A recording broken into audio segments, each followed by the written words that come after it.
بعد ما شفت تفاعلكم على فيديوهات كورس دايت موشن اللي عملته، ده شجعني ان انزل ليكم فيديوهات اكتر. في حلقه النهارده هشرح معاكم ازاي قدرت اعمل فيديو ريلز ديني زي ده ومن تطبيق لايت موشن. وللعلم انا بستخدم نسخه افتر موشن زد، ودي نسخه زي لايت موشن بس فيها تاثيرات اكتر. لو محتاج النسخه دي هسيب لك الرابط بتاعها تحت في الوصف. علشان مش هطول عليكم، يلا ندخل على الشرح.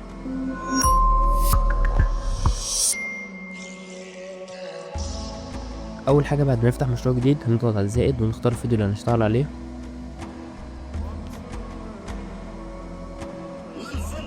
وهنجيب الفيديو اللي احنا عايزين نعمل زيه. هنلاقي اول حاجه بتتكتب ما الفرق بين انزلنا اليك، من اول هنا كده. لحظه بس، ونكتب كلام.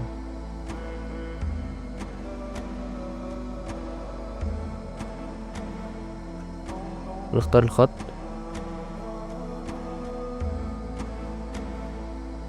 ونختار اللون نخليه ابيض. في ناس كتير سالتنا على الخط دوت، هتلاقوه في التليجرام وهسيب لكم الرابط تحت في الوصف. وهنلاقي ان في الخط البرتقاني دوت هنعمله ازاي. هنيجي نجيب مربع ونغير اللون اللي احنا عايزينه ونخليه برتقاني، ونيجي عند تحرير الشكل وندوس على الواي ونغير الشكل كده ونخليه، وندوس على اكس تاني ونكبرها زي ما احنا عايزين، مثلا لحد هنا، وننزلها عند الخط، نخليها تحت الخط، ونظبط مكان الخط كده، ونعمل للخط حدود ونعمل لها ظل. وهنيجي ندوس على المستطيل تأثيرات، إضافة تأثير، ونجيب تأثير مسح، وهنيجي عند بدء ونشدها كده نخليها 100، ونحط كي فريم وهنحرك شوية ونرجعها تاني ل0، هتكون بالشكل دوت. وبعدها نيجي عند الريشة اللي تحت ديت ونزودها شوية بس كده. الفرق بين ازاي نعمل بقى كتابة النص؟ هنخش على التأثيرات، إضافة تأثير، ونيجي عند تحت عند النص، تحويل النص، إعدادات قياسية، وهنيجي عند نطاق، عند انهاء نحط كي فريم في الأول، ونخلي الكي فريم اللي هو ده 0، نخليه في الأول، ونشد دوت للآخر نخليه 100، ونعمل شكل الجراف دوت. بعدها نيجي ننزل تحت عند التحويل ونخلي بدل حرف دي هنخليها كلمة، وهننزل تحت عند الإزاحة دي وهنيجي عند الواي ونخليها مثلا 50،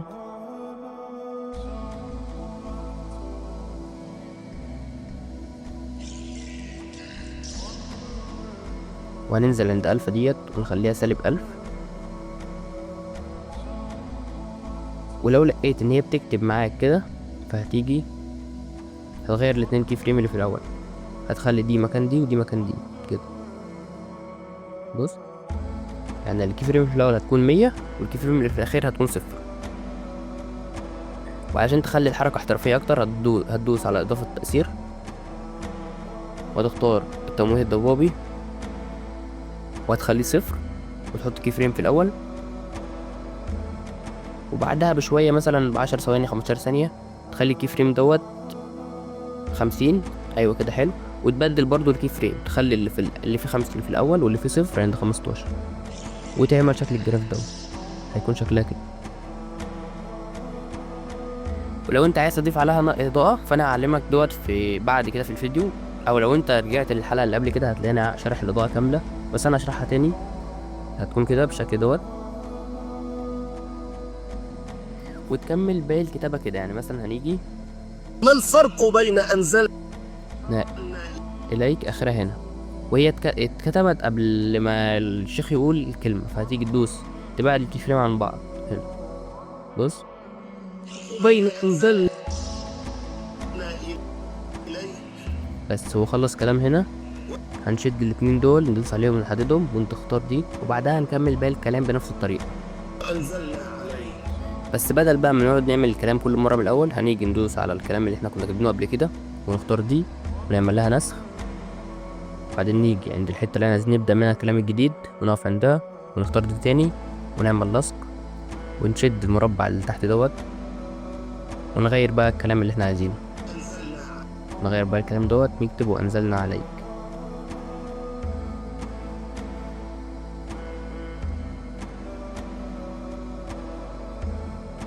عليك. ماشي. ونيجي بقى نقص الاتنين دول، مقعدناش عايزينها. لو جينا في الفيديو هنلاقي ان كان في علامات استفهام في من اول بدايه الفيديو. ازاي؟ دي كروما، انا هسيبها لكم برضو في التليجرام، واسيب لكم كل الكرومات دي تحت في الوصف، الرابط بتاعها هيكون في التليجرام. هي الكروما دي اول ما تضيفها هتكبرها بس على نص الشاشه اللي فوق كده، ترفعها كده، بعدها تيجي عند الخلط وتعتيم وتنزل عند التفتيح، تختار شاشه وبس كده، وكده هي انضفت معاك لغايه ما انت حابب تقصها لغايه هنا كده برضو وتشيلها خالص. هنيجي نلاحظ ان في الدايره اللي هي طالعه من تحت دي كده وكبرت. ازاي نعملها؟ اول حاجه نخفي كل الطبقات دي، ونيجي مثلا احنا عايزين الدايره تبدا تطلع من هنا، هنيجي نجيب دايره عادي ونخلي لونها، نختار دي ونختار دي ونخلي دي في النص، ونخلي اللون اللي هنا دوت ابيض، واللون اللي هناك هنخليه اللون دوت كده. بعدها هنظبطها بعدين، وهنخلي الدايره دي نصغرها على الاخر كده، مثلا نخليها بالحجم دوت، وهننزلها تحت، وهنضيف كي فريم، ونيجي شويه ونطلعها فوق لغايه النص، ونبعد الاتنين كي فريم شويه، ونعمل الجراف دوت كده. زل عليك. هنيجي بقى قبل ما الكي فريم التاني يخلص، هنيجي نضيف كي فريم بس في التكبير والتصغير، ونيجي شويه برضو بعدها ونكبر للاخر بس كده، ونبعد الكي فريم ده شويه لغايه هنا، ونعمل برضو نفس الجراف، هتكون بالشكل ده. زل عليك. وهنيجي بقى لو انت عايز تعدل في اللون، تشد الخط دوت شويه كده،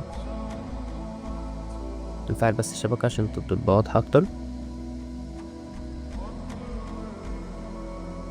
بس كده. وأنزلنا عليك. وهنزود بقى الدايره دي شويه. نفتح الفيديو التاني، لو جينا نبص كده هنلاقي ان كل حرف في القرآن يعشق مكان. هنيجي برضو ندوس على دي ونعمل لصق للكلام، بس الكلام هنا بينزل من فوق. هعلمكم ازاي تعملوها. تخش على التأثيرات، تحويل النص، تخش على تحويل، وبدل الواي ديت هنخليها صفر تاني، او هنخليها مثلا 100، هنخليها 100 سالب 100، وهننزل عند الكلمة ديت نخليها كحرف، هيكون بالشكل ده. هنيجي ننزل تحت خالص عند دي، ونخلي دي كده ودي كده، ونغير الخط اللي انت محتاجه بقى نغيره. مثلا نختار الخط دوت، ونغير اللون نخليه لون اسود، ونغير الكلام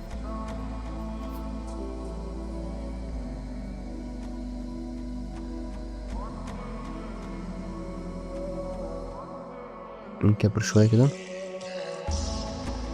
بعد ما عملنا الخط دوت هنيجي ننسخه ونشوف الخط التاني هيبدأ من اول فين، اللي هو تحته من اول هنا، ونعمل لصق ونكتب الكلام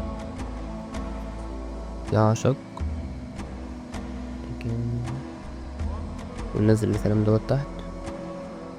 وبعدها نيجي نشوف باقي المشهد، هنلاقي ان في دايرة بتطلع، الدايرة البرتقانية ديت. هنجيب دايرة ونصغرها خالص، نخليها صفر، نحط كي فريم، وهنيجي هنا كده ونكبر الدايرة ديت زي ما احنا عايزين، نطلعها فوق شوية برضو، ونخش عند التكبير والتصغير، ونخش على الجراف بتاع الدايرة، هنختار دي ونختار دي، ونعمل الجراف ده عشان يبقى بالشكل ده. بعدها نيجي نختار لون الدايرة اللي احنا عايزينه، مثلا نختار برتقاني او اي لون، نختار برتقاني. وبعدها هنيجي في اول الدايرة كده ونجيب مصحف وهنخليه يظهر من تحت كده، يكون تحت، نحط كي فريم خليه في البداية ونطلعها كده، نعمل بقى الكي فريم التاني شوية ونعمل جراف، ونيجي ندوس على الثلاث نقط اللي فوق دول ونعمل انشاء قناع، ونكبر المصحف ده شوية كده لغاية ما يظبط معانا. لحظة،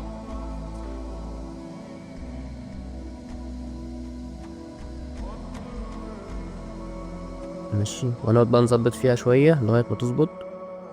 نزل دي تحت شوية،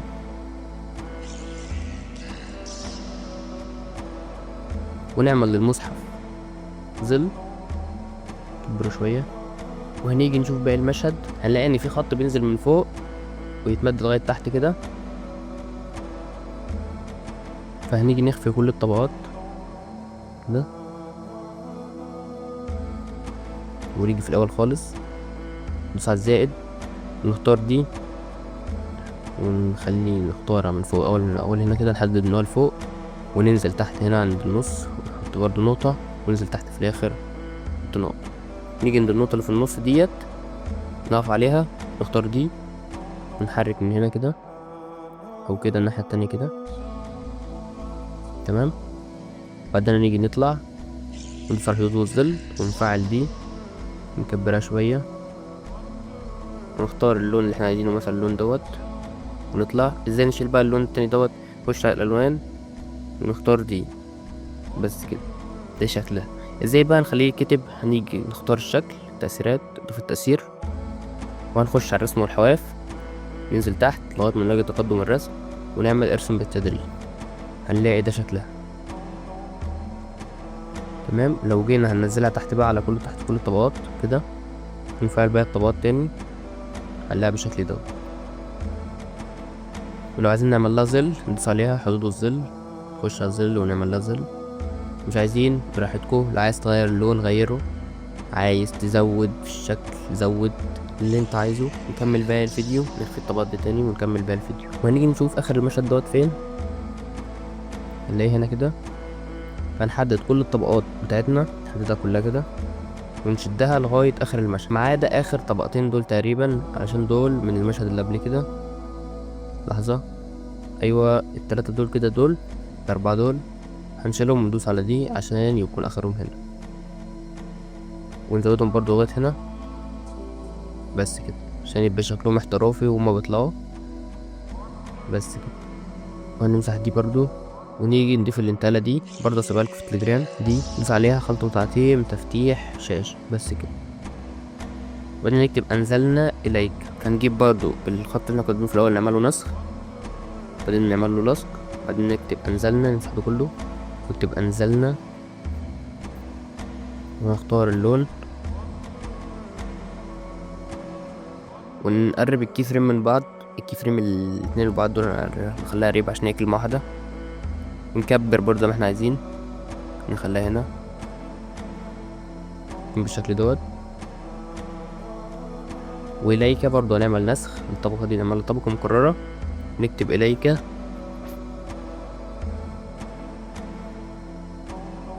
وننزلها تحتها هنا كده.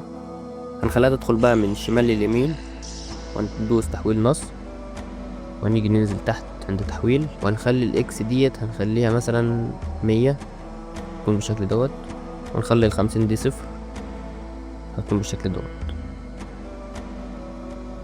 وممكن برضو نبعد الاتنين كي فريم عن بعض شوية،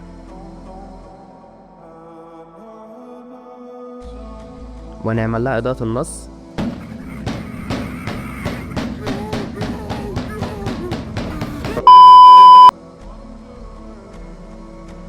لو وصلت لغايه هنا متنساش تعمل لايك واشتراك لو انت لسه ما عملتش، وتنزل تكتب رايك في الشرح تحت في الكومنتات. سلام.